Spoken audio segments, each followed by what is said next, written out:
नमस्कार दोस्तों, मैं हूं विजय और आप देख रहे हैं विजय टॉक्स यूट्यूब चैनल। तो दोस्तों एक और नई वीडियो में आपका स्वागत है। तो आज की वीडियो में हम अगर आप भी बेल्ट्रॉन 2024 डाटा एंट्री ऑपरेटर के पोस्ट के लिए न्यू रजिस्ट्रेशन किए हुए थे तो आपके लिए ये वीडियो हेल्पफुल हो सकता है, क्योंकि दोस्तों आज हम लेकर के आए हैं टोटल 60 क्वेश्चन जो आपको पिछले साल 2019 में पूछा हुआ क्वेश्चन है, प्रीवियस ईयर का क्वेश्चन है। वो टोटल ऑफिशियल जो बिल्कुल ऑफिशियल है वो टोटल 60 क्वेश्चन को देखने वाले हैं, जिसमें से आपको यकीन दिला सकते हैं कि 15 से 20 नंबर जो है वो आपको यकीनन इस जो सेट है उससे बिल्कुल ही मिलने वाला है। क्योंकि इस बार जो है दोस्तों कैंडिडेट का संख्या लगभग 4 लाख से पार है।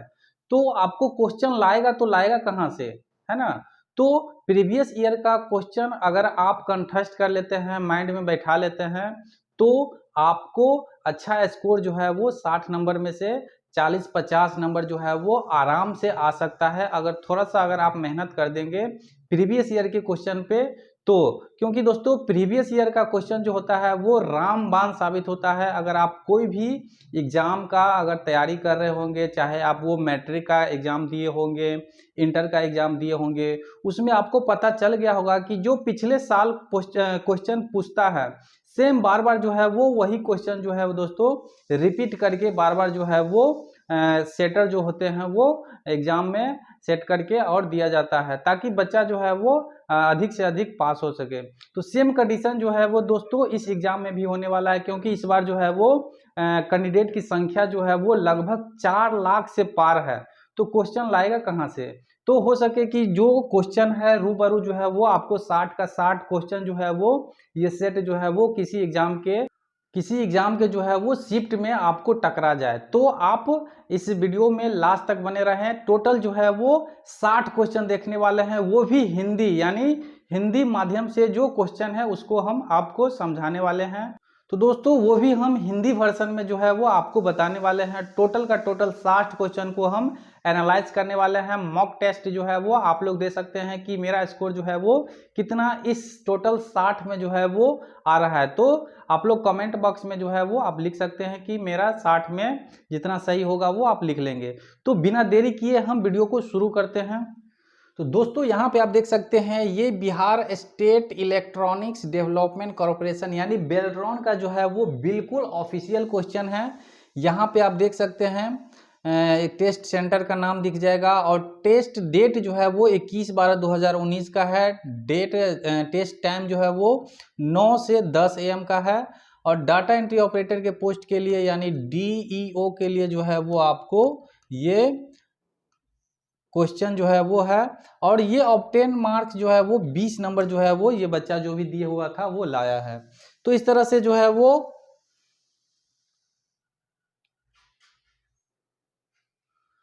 इस तरह से दोस्तों थोड़ा सा ब्रीफ कर दे कि आपको टोटल 60 नंबर का जो है वो सेम इसी तरह का जो है वो आपको CBT एग्जाम लिया जाएगा, जिसमें आपको 30 नंबर मिनिमम 30 नंबर जो है वो आपको लाना ही पड़ेगा। अगर 30 नंबर नहीं लाते हैं तो आप डिस्क्वालीफाइड हो जाएंगे। आपका एग्जाम जो है वो टाइपिंग भी लिया जाएगा, लेकिन जो है वो आपको फाइनल मेरिट लिस्ट में जो है वो नाम नहीं आने वाला है। तो बिल्कुल भी चिंता नहीं करना है। थोड़ा सा आप कॉन्शियस होके अगर तैयारी कर लेते हैं तो 60 में जो है वो 40 से 50 नंबर जो है वो आसानी से आपको आ सकता है। तो बिना देरी किए हम चलते हैं फर्स्ट नंबर क्वेश्चन की ओर। तो यहाँ पे आप देख सकते हैं टोटल जो है वो आपको हिंदी में ही देखने को मिल जाएगा, ताकि आपको आसानी से समझ आ सके। तो यहाँ पे फर्स्ट नंबर क्वेश्चन की बात करें तो देख सकते हैं फर्स्ट नंबर क्वेश्चन में कह रहा है कि MS एक्सेल 2016 में सेल में एक टिप्पणी। कहा जा रहा है कि एक्सेल का जो है वो 2016 का वर्जन है और उस सेल में जो है वो हमको एक कमेंट जोड़ना है, यानी कुछ भी टाइप करना है, टिप्पणी जो है वो लिखना है। तो कौन सा शॉर्टकट कुंजी जो है वो उसका हम उपयोग करेंगे। तो यहाँ पे आप देख सकते हैं Shift + F2 के द्वारा जो है वो हम आसानी से शॉर्टकट के माध्यम से जो है वो MS एक्सेल 2016 का जो वर्जन है उसमें हम कोई भी कमेंट यानी टिप्पणी जो है वो आसानी से हम टाइप कर सकते हैं, लिख सकते हैं। नेक्स्ट चलते हैं हम 2 नंबर क्वेश्चन की ओर। तो यहाँ पे आप देख सकते हैं 2 नंबर क्वेश्चन में कहा जा रहा है कि stdev.p क्या है ना, कहा जा रहा है कि stdev.p जो है वो क्या है। तो यहाँ पे आप देख सकते हैं इसका राइट आंसर जो है वो सांख्यिकीय फंक्शन यानी स्टैटिस्टिकल जो फंक्शन है वो आपको 2 नंबर क्वेश्चन का जो है वो राइट आंसर हो जाएगा। लॉजिकल फंक्शन जो है वो नहीं है, टैक्स फंक्शन भी जो है वो नहीं है, और साइंटिफिक फंक्शन भी जो है वो आपको नहीं है। तो इस तरह से इसका राइट आंसर सांख्यिकीय फंक्शन यानी स्टैटिस्टिकल जो है वो फंक्शन इसका 2 नंबर का हो जाएगा। नेक्स्ट क्वेश्चन की बात करें 3 नंबर की, तो यहाँ पे आप देख सकते हैं 3 नंबर में कहा जा रहा है। तो दोस्तों 3 नंबर की क्वेश्चन की बात करें तो यहाँ पे आप देख सकते हैं MS वर्ड में टेक्स्ट को कॉपी करने के लिए उपयोग की जाने वाली शॉर्टकट कुंजी क्या है। बिल्कुल ही बच्चा वाला सवाल है।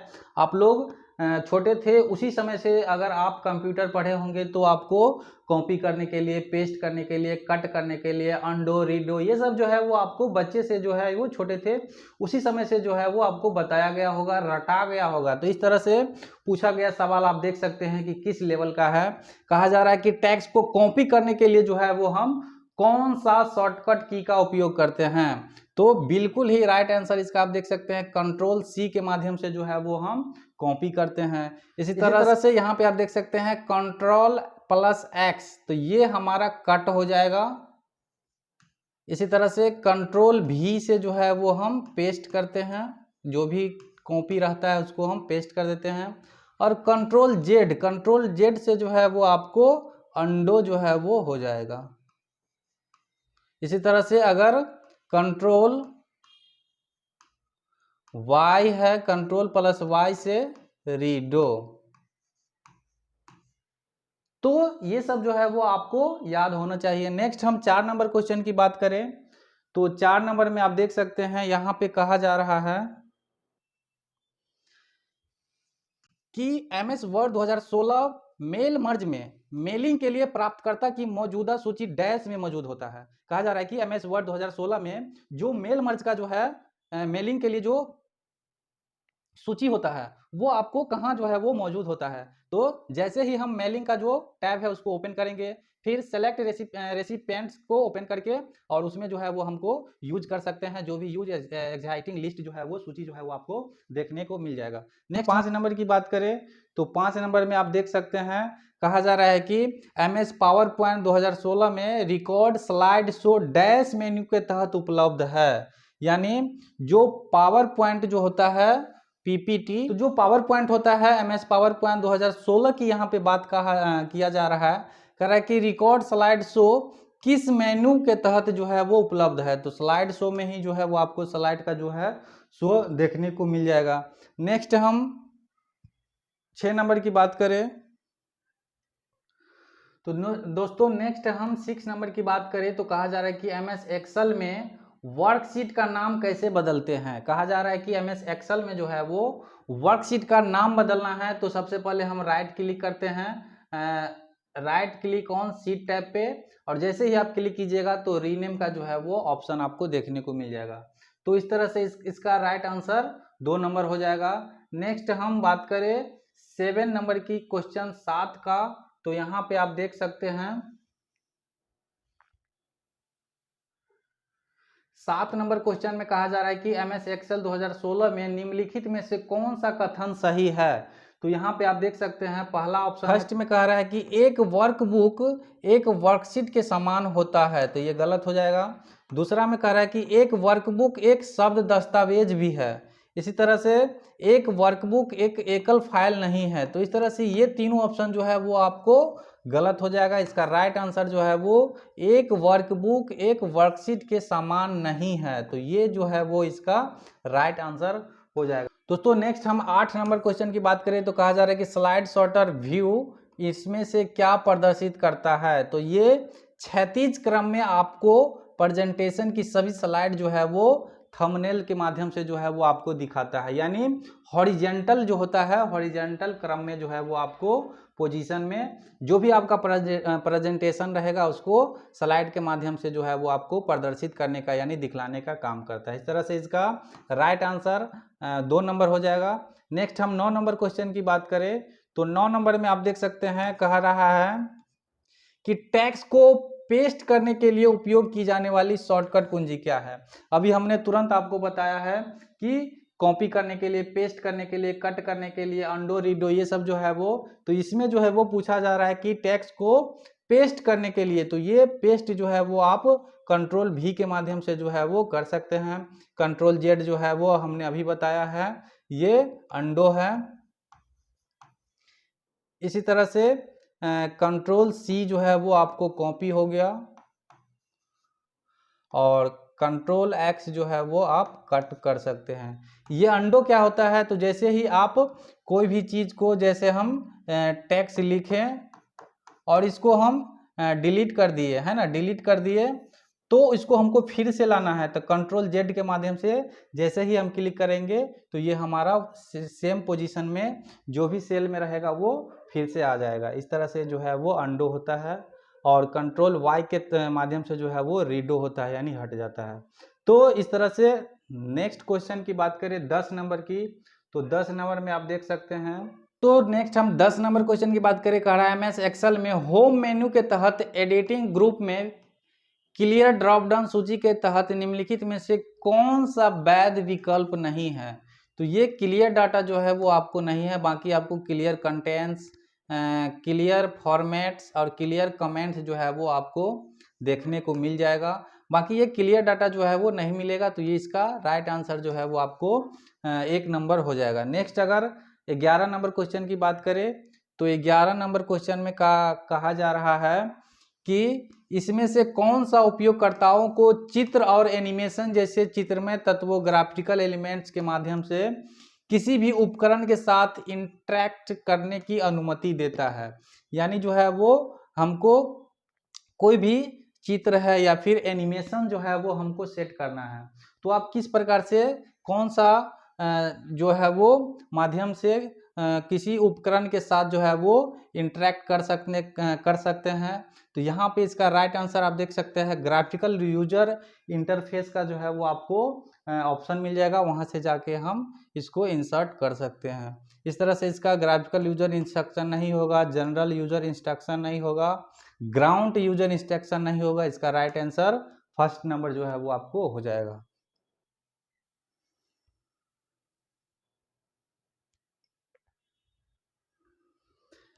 नेक्स्ट 12 नंबर क्वेश्चन की बात करें, तो 12 में आपको देखने को मिल जाएगा MS एक्सेल में सेल बॉर्डर लगाने का विकल्प कहाँ मिलता है। यानी एक्सेल में जो है वो हमको सेल में बॉर्डर लगाना है, तो वो आपको होम टैब में देखने को मिल जाएगा, फ्रंट ग्रुप में, और फिर आपको बॉर्डर का जो है वो ऑप्शन मिल जाएगा। इस तरह से इसका राइट आंसर 4 नंबर जो है वो दोस्तों हो जाएगा। तो दोस्तों इस तरह से अगर आपको नहीं समझ में आ रहा है, आपके पास लैपटॉप है या फिर मोबाइल है, तो आप ऑनलाइन भी इसको आप चेक कर सकते हैं, या आपके पास अगर लैपटॉप है तो आप प्रैक्टिकल करके MS एक्सेल खोल लेंगे, और वहाँ पे आपको देखने को होम टैब में जाइएगा, फ्रंट ग्रुप में जाइएगा, तो जैसे ही आप जाइएगा तो बॉर्डर का जो है वो आपको ऑप्शन देखने को मिल जाएगा। तो इस तरह से जो है वो आपको प्रैक्टिकल कर करके अगर देखते हैं तो आपका जो है वो ज़्यादा समझ में आएगा और रटा जाएगा, वो कभी आप भूल नहीं पाइएगा। तो इस तरह से नेक्स्ट क्वेश्चन की बात करें,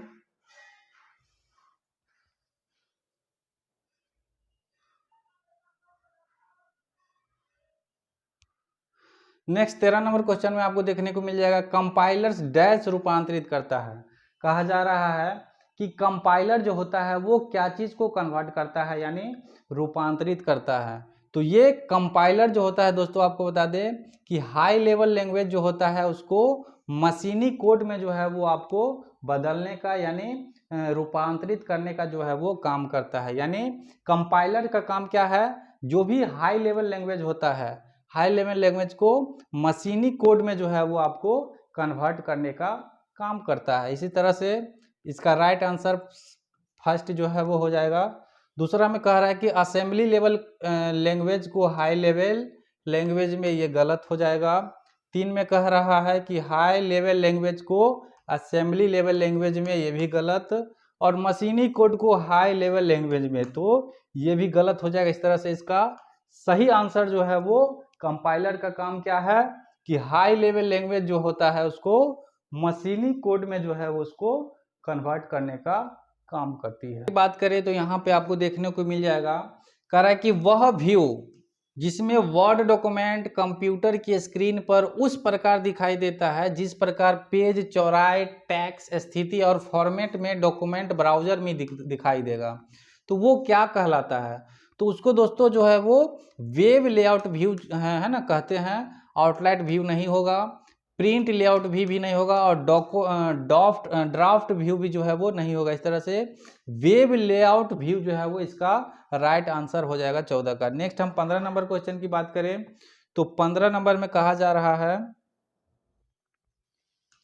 कि आप 19/12/2019 को MS एक्सेल वर्कशीट में फंक्शन, यहाँ पे दोस्तों फंक्शन यानी यहाँ पे जो है वो आपको फार्मूला सेट करना है इज इक्वल टू टुडे, और यहाँ पे डेट में 19/12/2019 दे करके और कोष्ठ को बंद कर देना है डाले। तो जब आप अगले दिन वर्कशीट खोलेंगे तो आपको आउटपुट क्या मिलेगा?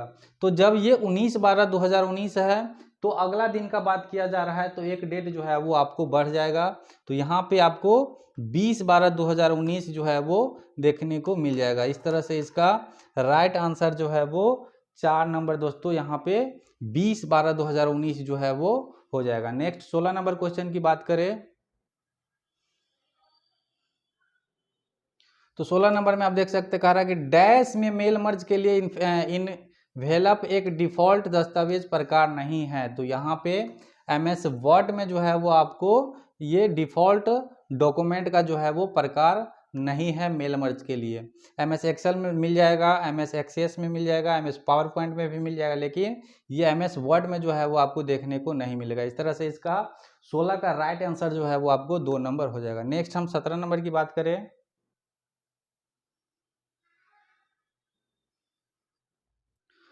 तो 17 में आप देख सकते कह रहा है कि आप विंडोज XP में एक नया फोल्डर कैसे बनाते हैं।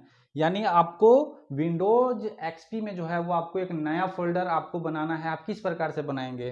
तो सबसे पहले हम राइट क्लिक करेंगे, फिर एम्प्टी एरिया पे जो भी कहीं पे भी जो है खाली जगह पे आपको राइट क्लिक करना है, फिर न्यू में जाना है और फोल्डर में जा करके आप बना सकते हैं। ये double click empty area new folder जो है वो नहीं होगा। Right click on empty area create folder नहीं होगा। लेफ्ट क्लिक एम्प्टी एरिया फिर न्यू फोल्डर जो नहीं होगा।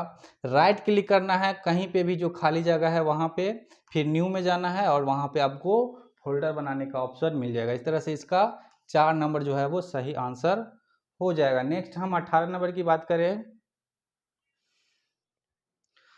तो 18 नंबर में कह रहा है कि एक्टिव एक्स डैश द्वारा शुरू की गई एक तकनीक है। ये एक्टिव एक्स जो है वो किसके द्वारा स्टार्ट किया गया जो है वो टेक्नोलॉजी है, टेक्निक है। तो यहाँ पे आपको ये माइक्रोसॉफ्ट जो है वो इसका राइट आंसर हो जाएगा। यहाँ पे IGBM गलत हो जाएगा, इंटेल भी गलत हो जाएगा, सन माइक्रो सिस्टम्स जो है वो गलत हो जाएगा। ये जो है वो दोस्तों माइक्रोसॉफ्ट का जो है वो आपको माइक्रोसॉफ्ट के द्वारा जो है वो ये टेक्निक है। तो इसका राइट आंसर 1 नंबर हो जाएगा। नेक्स्ट हम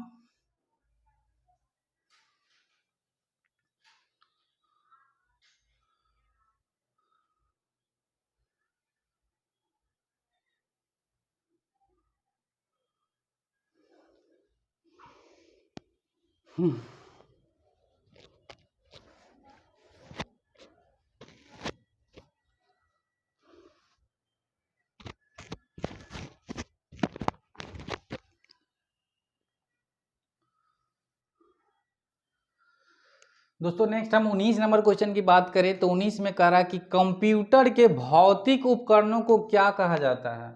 यानी कंप्यूटर के भौतिक उपकरण यानी जो इंटरनल हम जो भी ये मशीन लगाते हैं उपकरण है ना, जैसे कीबोर्ड हो गया, माउस हो गया, स्पीकर हो गया, प्रिंटर हो गया, ये सब उसको हम क्या बोलते हैं?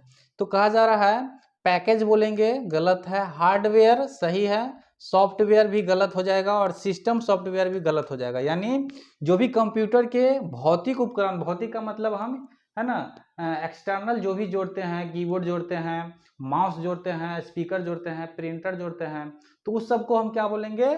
ये हार्डवेयर जो है वो हो जाएगा इसका राइट आंसर। नेक्स्ट हम 20 नंबर क्वेश्चन की बात करें तो दोस्तों 20 नंबर क्वेश्चन में कहा जा रहा है कि सॉफ्टवेयर पैकेज प्रोग्राम का वह समूह है जो डैश का समाधान करता है। तो यहाँ पे इसका राइट आंसर देखने को मिल जाएगा विशिष्ट समस्या या कार्य, यानी स्पेसिफिक प्रॉब्लम जो भी होता है या जॉब होता है उसके लिए जो है वो इसका हम सॉफ्टवेयर जो पैकेज है उसका प्रोग्राम का जो है समूह उसको हम यूज करते हैं। नेक्स्ट हम 21 नंबर की बात करें। नेक्स्ट 21 नंबर की बात करें तो कहा जा रहा है कि लेआउट्स रिबन में डैश टैब के अंदर मौजूद होता है, यानी लेआउट जो है वो रिबन के किस टैब में जो है वो आपको मौजूद होता है, उपलब्ध होता है। तो पहला ऑप्शन देख सकते हैं डिजाइन में, दूसरा इंसर्ट में, तीसरा होम मेन्यू में और चौथा एनिमेशन में। तो इसका राइट आंसर जो है वो दोस्तों हो जाएगा आपको होम में, यानी लेआउट का जो रिबन टैब जो आपको देखने को मिलेगा वो आपको होम मेन्यू में जो है ना, इसका जो है वो होम मेन्यू में देखने को मिल जाएगा। इस तरह से इसका राइट आंसर 3 नंबर हो जाएगा। नेक्स्ट हम 22 क्वेश्चन की बात करें तो यहाँ पे आप देख सकते हैं कहा जा रहा है कि चयनित अक्षर को, यानी कोई भी टेक्स्ट को जो है वो हम सेलेक्ट करते हैं तो सबस्क्रिप्ट बनाने के लिए शॉर्टकट कुंजी क्या है।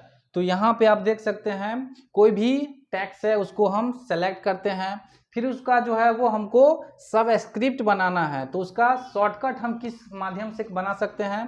तो इसका control plus is equal to हम जैसे ही प्रेस करेंगे तो वो हमारा जो है वो जो भी टेक्स्ट रहेगा उसका सबस्क्रिप्ट जो है वो देखने को मिल जाएगा। इस तरह से इसका control plus is equal to जो है वो राइट आंसर हो जाएगा। अल्ट प्लस एस गलत हो जाएगा, कंट्रोल प्लस एस भी गलत और alt plus is equal to भी गलत हो जाएगा। इस तरह से इसका राइट आंसर फर्स्ट जो है वो हो जाएगा। नेक्स्ट हम 23 की बात करें तो 23 नंबर क्वेश्चन में कहा जा रहा है कि एमएस वर्ड में आउटलाइन व्यू क्या है। कहा जा रहा है कि वर्ड का बात किया जा रहा है, वर्ड में जो है वो आउटलाइन व्यू क्या है। तो पहला ऑप्शन कह रहा है कि यह व्यू दस्तावेज की संरचना को हेडिंग के नेटेस्ट अंतर में प्रदर्शित करता है, गलत हो गया। यह व्यू केवल बॉडी टेक्स्ट को प्रदर्शित करता है। यह व्यू दस्तावेज को हेडिंग और बॉडी टेक्स्ट के सिंगल लेवल में प्रदर्शित करता है। इस तरह से इसका राइट आंसर जो है वो आपको यहाँ पे देखने को मिल जाएगा। कह रहा है कि कंटेंट को बुलेटेड पॉइंट के रूप में जो है वो दिखाया जाता है। तो इस तरह से इसका 4 नंबर जो है वो क्वेश्चन ऑप्शन जो है वो सही हो जाएगा। नेक्स्ट हम 24 क्वेश्चन की बात करें तो यहाँ पे आप देख सकते हैं कहा जा रहा है 24 में कि वर्ल्ड वाइड वेब यानी www का फुल आविष्कारक जो है वो कौन है। www का जो है यानी वर्ल्ड वाइड वेब का आविष्कारक जो है वो किसने किया था। तो इसका राइट आंसर आप देख सकते हैं टिम बर्नर्स ली जो थे वो www का जो है वो आविष्कार किए थे। इसका राइट आंसर हो जाएगा फर्स्ट। अलेक्जेंडर ग्राहम बेल गलत हो जाएगा। जोएल स्टेनली एंजल जो है वो गलत और मार्टिन कपूर भी गलत। इसका www का आविष्कार किसने किया था।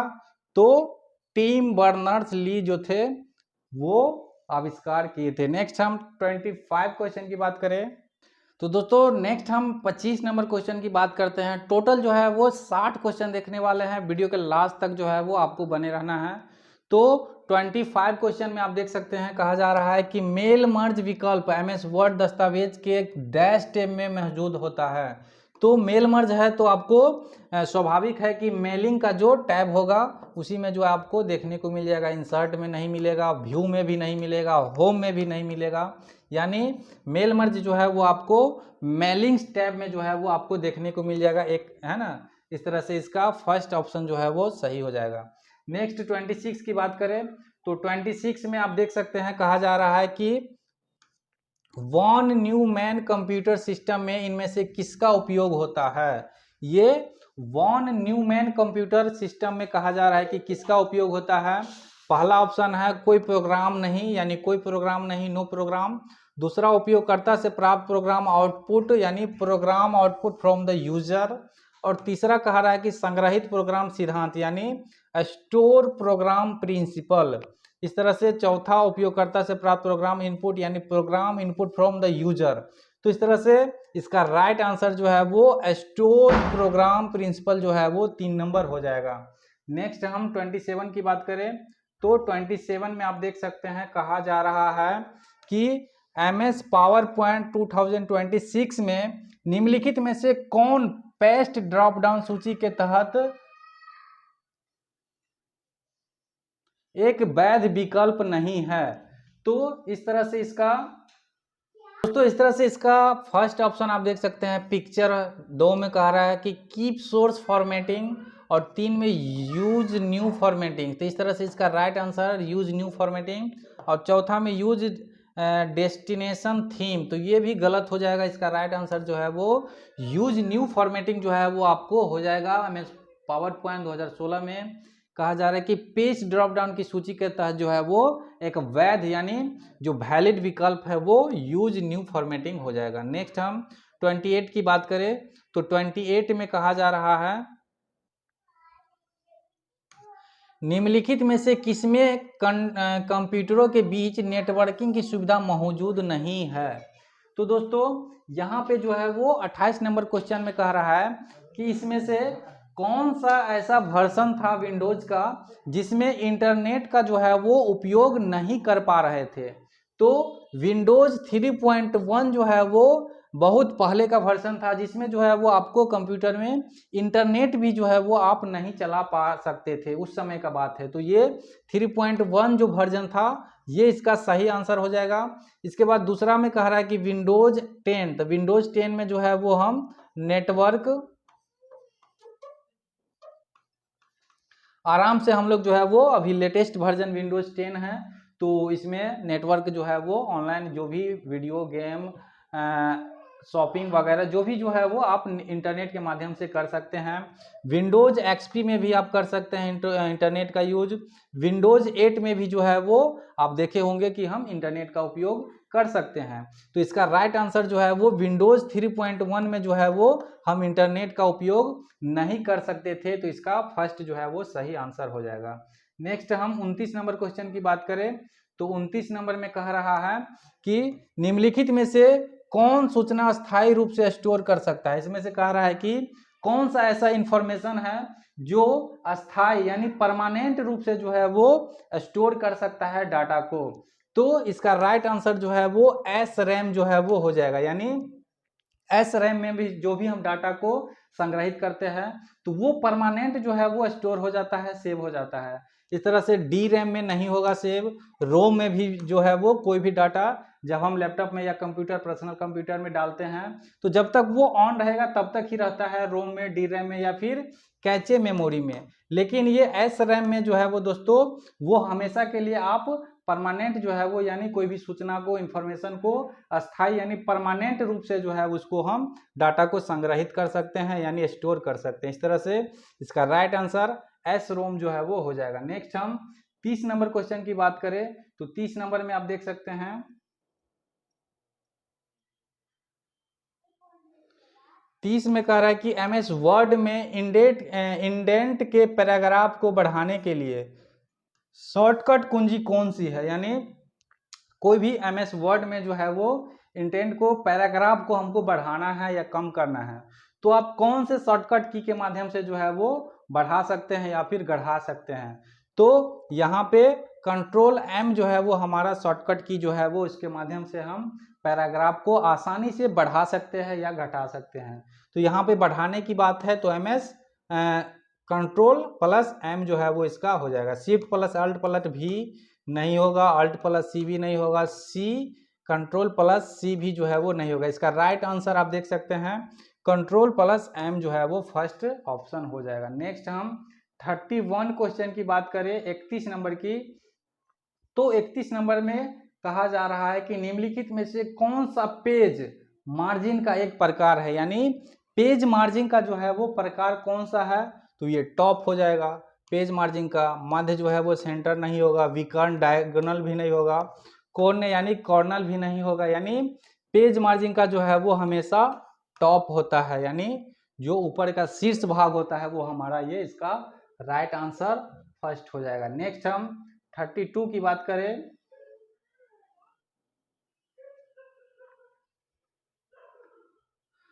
तो 32 में आप देख सकते हैं, आप एक्सेल वर्कशीट में 3 कॉलम में कुल शीर्षक बनाना चाहते हैं। आप ऐसा कैसे कर सकते हैं?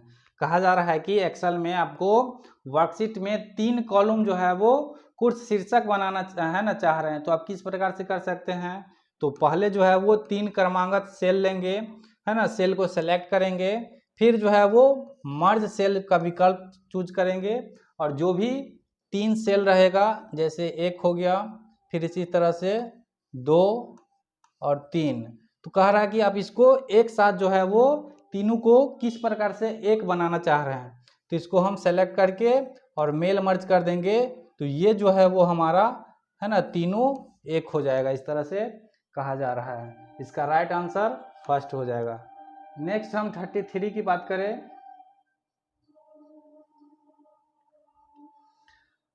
तो 33 यानी 33 नंबर क्वेश्चन में कह रहा है कि DSL का पूर्ण रूप क्या है? DSL digital standard line, digital static line, data subscriber line, digital subscriber line. तो इसका राइट आंसर जो है वो DSL यानी डिजिटल सब्सक्राइबर लाइन जो है वो सही हो जाएगा। 4 नंबर विकल्प जो है वो हमारा सही है।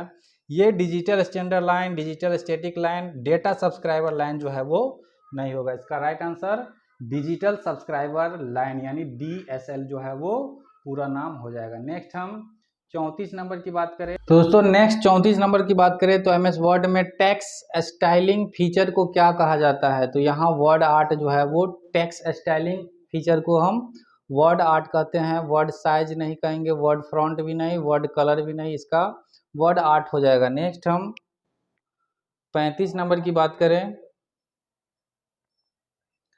तो 35 नंबर में कह रहा है कि निम्नलिखित में से कौन सा कंप्यूटर बस नहीं है? तो एड्रेस बस जो है वो होता है, डाटा बस भी होता है, कंट्रोल बस भी होता है, ये टाइमर बस जो है वो नहीं होता है। तो इस तरह से इसका राइट आंसर 35 का जो है वो टाइमर बस हो जाएगा।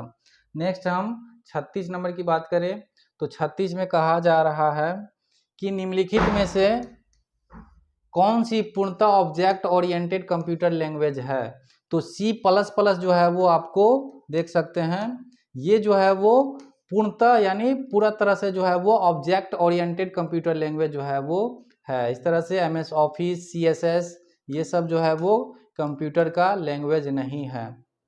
ये पूर्णतः ऑब्जेक्ट ओरिएंटेड कंप्यूटर लैंग्वेज जो है वो C++ हो जाएगा। इस तरह से नेक्स्ट 37 नंबर की बात करें, तो 37 में आप देख सकते हैं, कहा जा रहा है कि आमतौर पर डेस्कटॉप पर आइकन जो किसी फाइल या फोल्डर में रिडायरेक्ट करता है उसको क्या कहा जाता है? तो ये शॉर्टकट होता है। फोल्डर नहीं होगा, डायरेक्टरी भी नहीं होगा, फाइल भी नहीं होगा। इस तरह से शॉर्टकट जो है वो इसका राइट आंसर हो जाएगा। नेक्स्ट 38 नंबर में आप देख सकते हैं, कहा जा रहा है कि पाई चार्ट जो केवल होता है वो डैश प्रदर्शित कर सकता है। तो डेटा की एक श्रृंखला जो है वो प्रदर्शित करता है पाई चार्ट जो टेबल होता है वो। 39 नंबर की बात करें, तो 39 में आप देख सकते हैं, कहा जा रहा है कि डिफ़ॉल्ट रूप से एक्सेल वर्कबुक 2016 में कितनी सीट होती है? तो डिफ़ॉल्ट रूप से एक्सेल वर्कबुक 2016 में सीट जो है वो एक ही होता है। इसका राइट आंसर 4 नहीं होगा, 2 भी नहीं होगा, 5 भी नहीं होगा, ओनली 1 होगा। नेक्स्ट 39 नंबर की बात करें, तो 39 में 40 का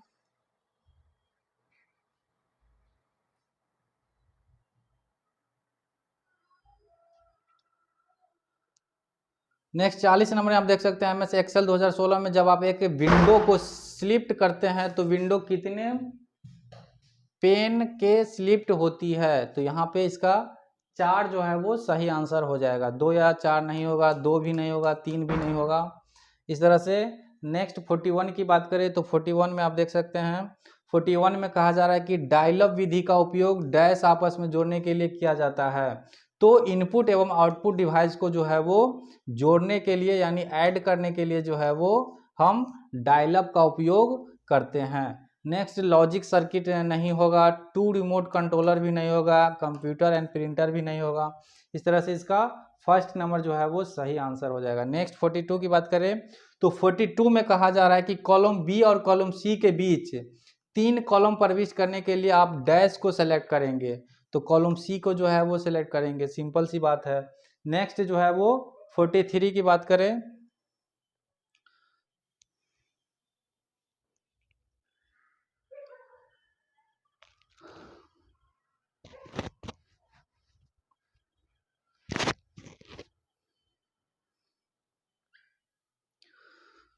दोस्तों, नेक्स्ट 43 की बात करें तो एमएस वर्ड डॉक्यूमेंट में टेबल किस प्रकार इंसर्ट किया जाता है। कह रहा है कि वर्ड में टेबल आप किस प्रकार से इंसर्ट कर सकते हैं। तो इंसर्ट टैब में जाएंगे और टेबल चूज कर लेंगे, जितना लेना है वो हम टेबल सेलेक्ट कर लेंगे इस तरह से। नेक्स्ट 44 की बात करें तो दोस्तों नेक्स्ट 44 नंबर की बात करें, फॉर्मेटिंग को बदले बिना एक सेल से फॉर्मूला को दूसरे सेल में आप कैसे कॉपी करेंगे। कहा जा रहा है कि कोई भी जो भी फॉर्मेट उसमें सेलेक्ट है टेक्स्ट में, उसको आपको बिना बदले जो है वो एक सेल के फार्मूला को दूसरे सेल में जो है वो आप किस प्रकार से कॉपी कर सकेंगे। तो यहाँ पे कहा जा रहा है इसका राइट आंसर आप किस प्रकार करेंगे। राइट क्लिक ऑन सेल, सबसे पहले जो भी सेल रहेगा उस पर राइट क्लिक करेंगे, विच कंटेन फार्मूला, और जो फार्मूला रहेगा वो सेलेक्ट हो जाएगा। फिर उसको सेलेक्ट कॉपी करेंगे, फिर right click on cell where formula to be copied, जब वो फार्मूला हमारा कॉपी हो जाएगा फिर वहाँ पे जो है वो जहाँ पे पेस्ट करना है वहाँ पे सेलेक्ट पेस्ट जो है वो फार्मूला कर देंगे। इस तरह से जो है वो बिना सेल को बदले हुए जो है वो हम एक सेल से दूसरे सेल में फार्मूला को कॉपी कर सकते हैं। नेक्स्ट हम बात करें 45 नंबर की, तो 45 में जो है वो आप देख सकते हैं कहा रहा है एमएस पावर पॉइंट 2016 में आप टिप्पणी यानी कमेंट्स के फलक को डैश मेनू में दिखाई दे सकते हैं। तो ये रिव्यू में जो है वो आपको दिखाई दे सकता है। इस तरह से डिजाइन में नहीं होगा, व्यू में भी नहीं होगा, होम में भी नहीं होगा, रिव्यू में जो है वो आप देख सकते हैं। राइट आंसर इसका 4 नंबर रिव्यू हो जाएगा। नेक्स्ट 46 की बात करें तो 46 में आप देख सकते हैं कहा रहा है एमएस एक्सेल 16 में स्मार्ट आर्ट रिबन में किस टैब के अंतर्गत मौजूद होता है। तो इंसर्ट टैब में जो है वो आपको देखने को मिल जाएगा। Home tab, view tab, formula tab नहीं होगा। इंसर्ट टैब में जो है वो आपको स्मार्ट आर्ट देखने को मिल जाएगा।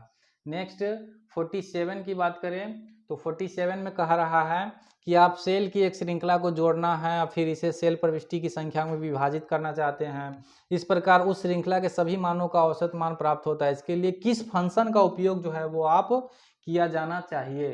तो यहाँ पे MIN मीन हो गया, काउंट हो गया, मैक्स हो गया और एवरेज। तो यहाँ पे औसत की बात जैसे ही आपको दिमाग लगाना है तो दोस्तों इस तरह से जैसे ही आप औसत देखेंगे तो यहाँ पे जो है वो हम एवरेज का जो फॉर्मूला है वो लग जाएगा। तो इस तरह से इसका एवरेज का जो है वो सही आंसर एवरेज जो है वो हो जाएगा। नेक्स्ट हम 48 की बात करें तो 48 में देख सकते हैं कहा रहा है कि डिलीट की गई फाइल जिसे रिसाइकल बिन में संग्रहित किया गया हो उसे हम रीस्टोर किया जा सकता है। यानी कोई भी चीज़ को जब हम कंप्यूटर में डिलीट करते हैं तो वो हमारा रिसाइकल बिन में चला जाता है, तो उसको हम फिर से जो है वो डिलीट किया हुआ को वापस ला सकते हैं, यानी रीस्टोर जो है वो हम उसको कर सकते हैं। इस तरह से इसका फर्स्ट जो है वो सही आंसर हो जाएगा। उपयोग नहीं किया जा सकता है, गलत बात है। रीस्टोर नहीं किया जा सकता है, ये भी गलत है। डिलीट नहीं किया जा सकता है, ये भी गलत है। यानी ये सब हम कर सकते हैं। तो इस तरह से इसका सही आंसर रीस्टोर किया जा सकता है। इस तरह से 49 की बात करें तो 49 में कहा रहा है कि मौजूदा MS वर्ड डॉक्यूमेंट को कैसे सहेजा जाता है, यानी सेव किया जाता है। तो फाइल में जाके और हम सेव कर लेंगे, हो गया सिंपल। नेक्स्ट 50 नंबर की बात करें तो 50 में कह रहा है कि ड्राइंग मुद्रित पाठ या अन्य छवियों को डिजिटल रूप में परिवर्तित करने वाला स्कैनर क्या होता है। तो प्रकाश संवेदनशील उपकरण जो है वो यानी लाइट सेंसिटिव डिवाइस जो है वो इसका राइट आंसर 2 नंबर जो है वो हो जाएगा। नेक्स्ट हम 51 की बात करें तो 51 में कहा जा रहा है कि इंटरनेट पर किसी कंप्यूटर की पहचान इसके डैश द्वारा किया जाता है। यानी इंटरनेट पर जो है वो कोई भी कंप्यूटर को हम किसके द्वारा पहचान करते हैं, सीरियल नंबर से, IP एड्रेस से, ईमेल एड्रेस से, जीमेल एड्रेस से। तो इसका राइट आंसर जो है वो क्या हो जाएगा, ये आईपी एड्रेस के द्वारा जो है वो हम पहचानते हैं।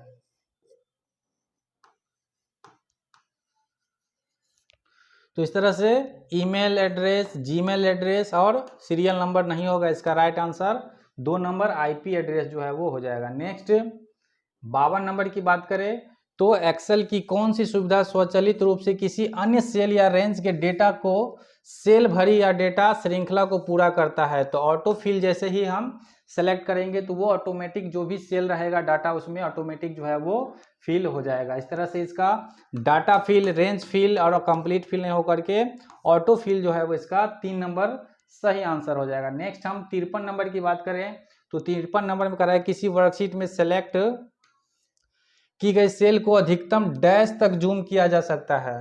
तो यानी जूम जो है वो 4 लेवल तक जो है वो हम जूम कर सकते हैं। 2, 3, 1 जो है वो गलत है, 4 लेवल तक हम इसको जूम कर सकते हैं। तो नेक्स्ट 54 नंबर की बात करें तो कहा जा रहा है कि टीसीपी का पूर्ण रूप क्या है। यानी टीसीपी का फुल फॉर्म जो है वो ट्रांसमिशन कंट्रोल प्रोटोकॉल होता है। टैक्स कंट्रोल प्रोटोकॉल नहीं होगा, ट्राई स्टेट कंट्रोल प्रोटोकॉल भी नहीं होगा, टाइमिंग कंट्रोल प्रोटोकॉल भी नहीं होगा, यानी ट्रांसमिशन कंट्रोल प्रोटोकॉल जो है वो हो जाएगा टीसीपी का full form first number. Next 55 number की बात करें तो 55 में कहा जा रहा है कि निम्नलिखित में से कौन सा एक्सेल विंडो के शीर्ष के पास स्थित वह बार है जहां आप सेल प्रविष्टियां दर्ज या एडिट कर सकते हैं। फार्मूला बार जो है वो हो जाएगा इसका right answer. Cell pointer, column pointer, fill handle जो है वो मार्कर नहीं होगा। इस तरह से इसका राइट आंसर फार्मूला बार हो जाएगा। नेक्स्ट 56 नंबर की बात करें तो 56 नंबर में जो है वो आपको स्लिप्ड विंडो को विभाजित करने हटाने के लिए शॉर्टकट कुंजी क्या है तो alt plus control plus S, यानी अल्ट के साथ जो है वो आपको कंट्रोल और एस जो है वो करना है। तो इसका सही आंसर 4 नंबर हो जाएगा। नेक्स्ट 57 नंबर की बात करें तो एमएस वर्ड 16 में कह रहा है कि एमएस वर्ड 57 नंबर में कहा जा रहा है कि एमएस वर्ड 16 में मेल मर्ज स्टार्ट करने के लिए एनवेलप कैसे बनाया जाता है। तो मेलिंग में जाएंगे, स्टार्ट मेल मर्ज, इनवेलप और सेलेक्ट साइज, फिर ओके करेंगे। ये हमारा 3 नंबर जो है वो सही आंसर हो जाएगा।